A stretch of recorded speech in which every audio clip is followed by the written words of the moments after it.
Hello guys, welcome back to my channel.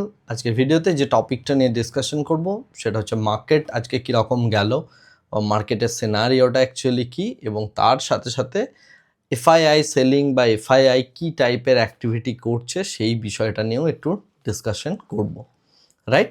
তো প্রথমেই আসি মার্কেটের কথায়। মার্কেট আজকে তার যে ক্রুশিয়াল লেভেল, সেই লেভেলটাই গিয়ে ক্লোজ হলো। সেটা হচ্ছে মোটামুটিভাবে 24,750, 24,750-এ ক্লোজিং।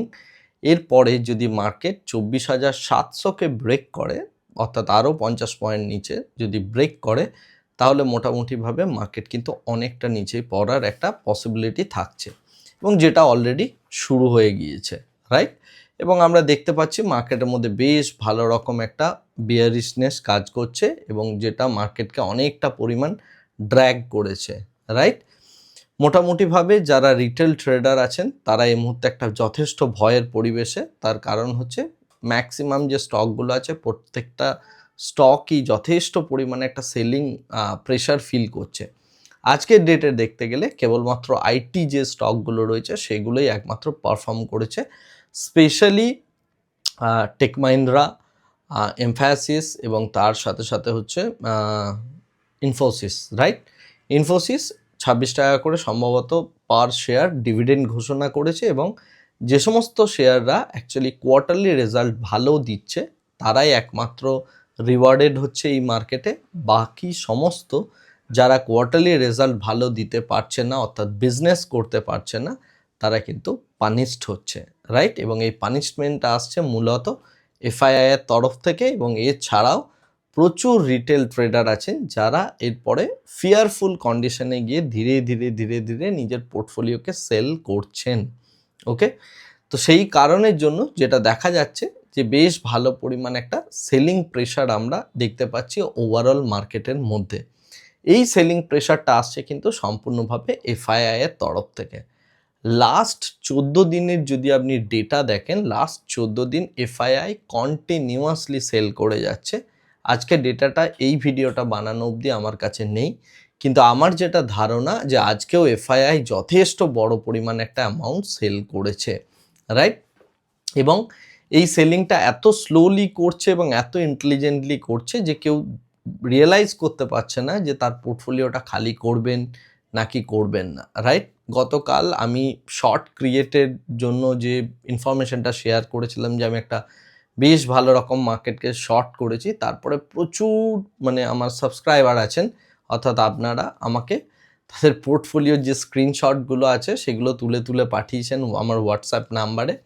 এবং সেখানে গিয়ে আমি যেটা দেখছি, যেটা এক্সপেক্টেড ছিল যে ম্যাক্সিমাম রিটেলারের কাছে একই টাইপের স্টক থাকবে, সেটা হচ্ছে কি ডিফেন্স অ্যান্ড রেলওয়ে, রাইট?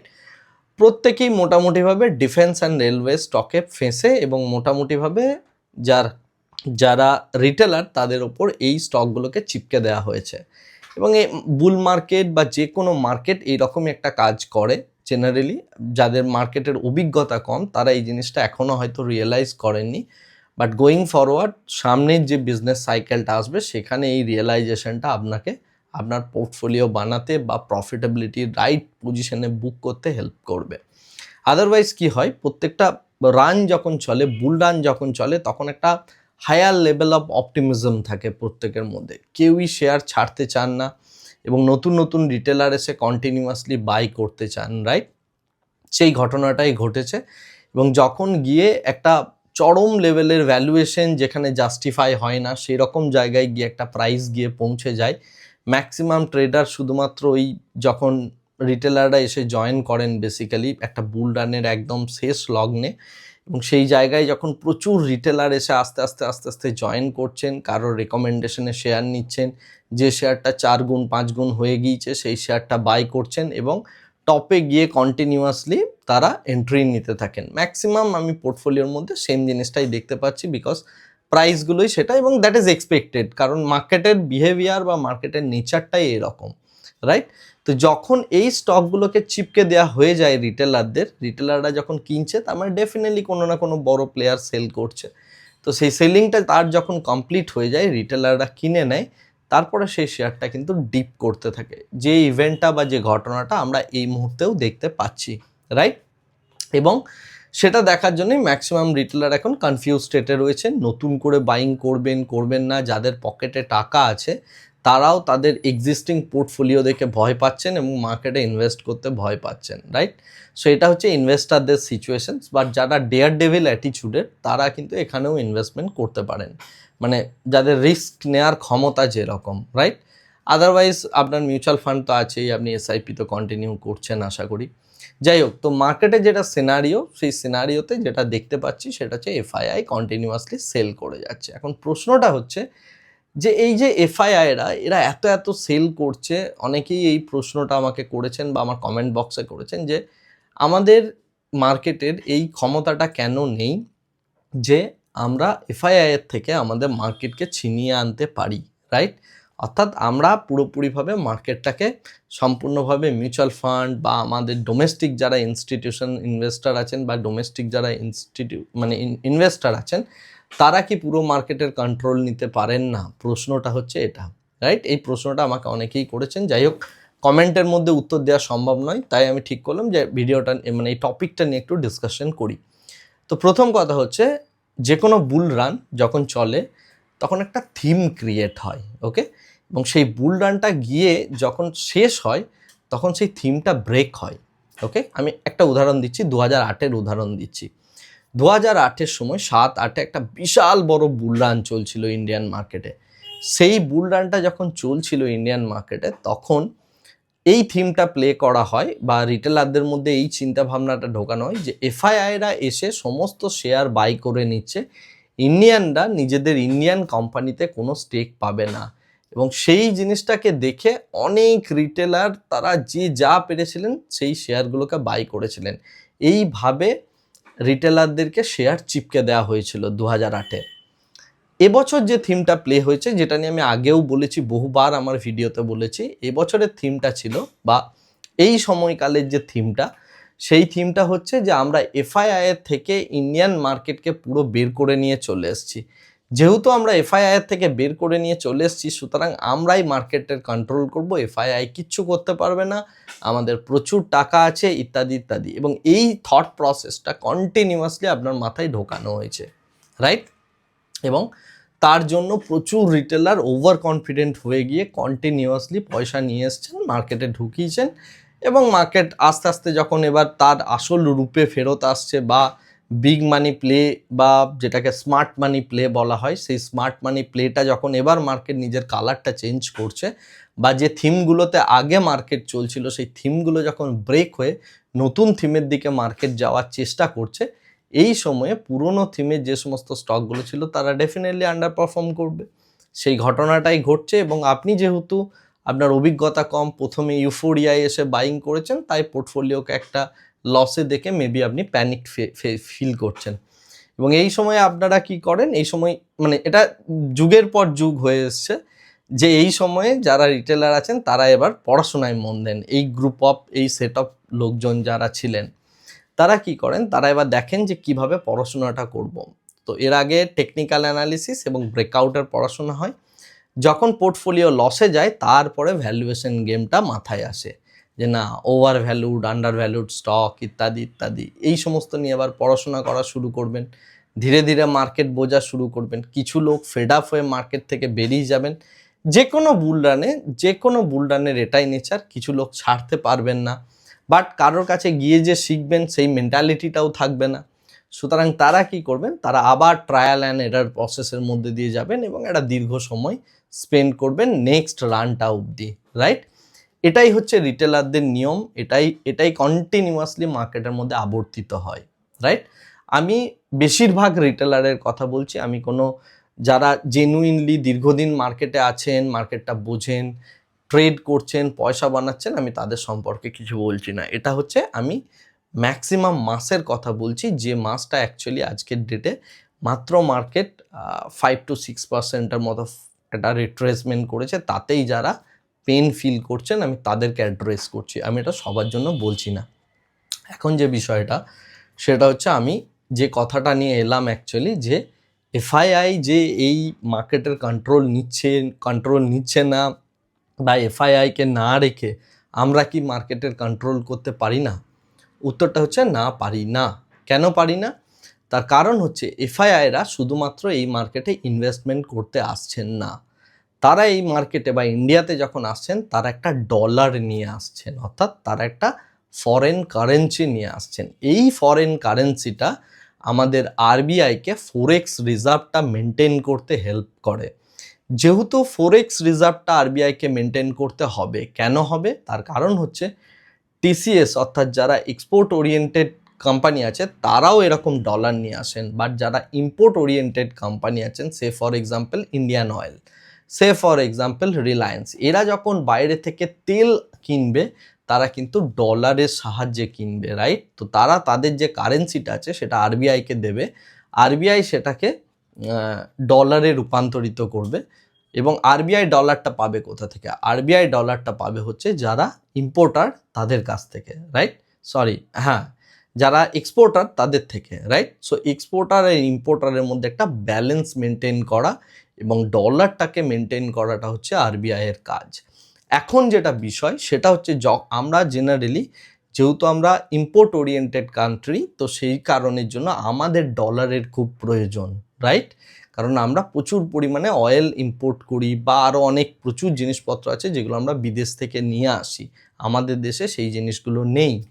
সুতরাং যদি আমাদেরকে এত বেশি ইম্পোর্ট করতে হয় তাহলে আমাদের ডলারের যোগান চাই, আর এই ডলারের যে ডেফিসিয়েন্সিটা এটাকে ফুলফিল করতে আসে হচ্ছে এফআইআইরা। কারণ তারা যদি ইনভেস্টমেন্ট করেন তারা ডলার আমাদেরকে দেবেন, অর্থাৎ আরবিআইকে দেবেন, আরবিআই সেটাকে টাকাতে রূপান্তর করবে। সুতরাং যে কোনো দেশের ইকোনমির জন্য বা যে কোনো দেশের তাদের ইকোনমিটাকে স্টেবল মেনটেন করার জন্য ডলারের প্রয়োজন, কারণ গ্লোবাল ট্রেড সেইগুলো হয় প্রত্যেকটা ডলারে। সে ফর এক্সাম্পল এই যে কি বলবো, মানে এই যে তেলের জন্য যে ডলারটা আমরা দিচ্ছি, রাইট? তো সেই টাইপের যে সমস্ত জিনিসগুলো আমরা দিচ্ছি সেই জিনিসগুলো করার জন্য আমরা অ্যাকচুয়ালি ডলারটা আমাদের দরকার। আর এই ডলারের যাতে ডেফিসিয়েন্সি না হয় তার জন্য প্রচুর ওয়ে আছে, প্রচুর থিম আছে, প্রচুর গল্প আছে যেগুলো আরবিআইকে প্লে করতে হয়, প্রচুর ট্যাকটিক্স আছে। এবং তার সাথে সাথে একটা বড় পার্ট হচ্ছে এই বিদেশি বিনিয়োগকারী, যারা অ্যাকচুয়ালি এই ডলারটাকে নিয়ে এই পুরো মার্কেটটাকে চালাতে হেল্প করে, অর্থাৎ পুরো ইকোনমিটাকে বাঁচিয়ে রাখতে হেল্প করে। তো সেই কারণে আমাদের এফআইআই এর দরকার। আর এফআইআই যখন ইনভেস্ট করে তখন তারা যে লেভেলে ইনভেস্টমেন্ট করে সেটাও আপনি কল্পনা করতে পারছেন না। এখন এফআইআই সেলিং দেখে আপনি ভয় পেয়ে যাচ্ছেন, যখন এফআইআই বাইং করে তখনও আপনি ভয় পেয়ে যাবেন, রাইট? আপনি ওই যে কোভিডের প্রথম দিকে যে র্যালিটা দেখবেন, ওই সময় এফআইআই ডেটা যদি দেখেন আপনি পাগলের মতো এফআইআই বাই করে গিয়েছে। তো সেই বাইংটাকে যদি আমরা এনজয় করে থাকি তাহলে আজকে সেলিংয়ের পেনটাও আমাদের এনজয় করতে হবে, মানে এটা এনজয় করার নয়, সেই সেলিংয়ের পেনটাকে আমাদেরকে ফিল করতে হবে। এরকম নয় যে এফআইআই কন্টিনিউয়াসলি বেরিয়ে যাবে বা সেল করে যাবে, একটা টাইম ডেফিনেটলি আসবে যখন স্টক আবার আন্ডার ভ্যালুড হবে, এফআইআই কন্টিনিউয়াসলি বাই করবে, রাইট? তো নেট বায়ার এফআইআই ডেফিনেটলি হবে এবং সেটার জন্য ভ্যালুয়েশনকে মেজার করতে হবে। আর এই ভ্যালুয়েশনের গেমটাই মার্কেটে চলে, এর সাথে বিজনেস হচ্ছে ইম্পর্টেন্ট। কারণ যে কোম্পানি বিজনেস করবে, যে কোম্পানি রেজাল্ট দেবে, সেই কোম্পানির শেয়ার কিন্তু বাড়বে। আজকের ডেটে আপনি এমফ্যাসিসের শেয়ারকে দেখতে পাবেন 6%-এর কাছাকাছি বেড়েছে, রাইট? তো সুতরাং এই যে কোম্পানিগুলো যেগুলো ভালো পারফর্ম করছে না, ভ্যালুয়েশন হাই হয়ে গিয়েছে, শুধুমাত্র শেয়ারের ট্রানজ্যাকশন করার জন্য তার শেয়ার প্রাইস অ্যাপ্রিসিয়েট করে গেছে, তাদেরকে মার খেয়ে নিচে নামতেই হবে।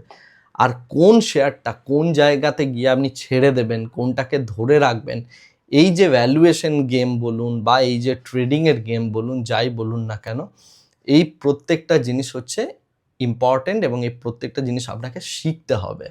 সেই শিক্ষাটা দুটো উপায়ে হয়, একটা হচ্ছে বুকিশ নলেজ, অর্থাৎ বই থেকে আপনি শিখতে পারেন। সেকেন্ড হচ্ছে বই থেকে বা কারোর মেন্টরশিপ নিয়ে বা কারোর কাছ থেকে কোচিং নিয়ে বা আপনার চেনা জানা কেউ আছেন বা আপনার ফ্যামিলির কেউ ট্রেডিং করতেন, ইনভেস্টমেন্ট করতেন, তাদের কাছ থেকে ইন ডিটেলস শিখতে হবে আপনাকে। মানে ওই 2-4টে ওই কী বলে চার্ট ডায়াগ্রাম এঁকে দিলাম আর 4টে জ্যামিতির মতো দাগ টেনে দিলাম যেখানে খুশি, আমি ওটার কথা বলছি না। আমি অ্যাকচুয়ালি আপনাকে রিয়েল নলেজের কথা বলছি, যেখানে আপনি পুরো গেমটা রিয়েলাইজ করবেন, রাইট? তো এটা হচ্ছে প্রথম কথা, এটা আপনাকে ওইভাবে শিখতে পারেন, এটা একটা পার্ট। এইভাবে যে শিক্ষাটা হয় সেটা মাত্র 20-30%, তার থেকে বেশি নয়। আর সব থেকে বড় যেটা শিক্ষা আপনি পাবেন সেটা পাবেন হচ্ছে মার্কেটের কাছ থেকে, যেটা হচ্ছে 70-80%। সেটা আসবে আপনার এক্সপিরিয়েন্স থেকে, সেটা আসবে আপনার পয়সা ইনভেস্টমেন্ট থেকে, সেটা আসবে আপনার অ্যাক্টিভিটি ট্র্যাকিং থেকে। তো এই দুটো জিনিসকে আপনাকে কম্বিনেশন করতে হবে, তবেই আপনি সাকসেসফুল হবেন, রাইট?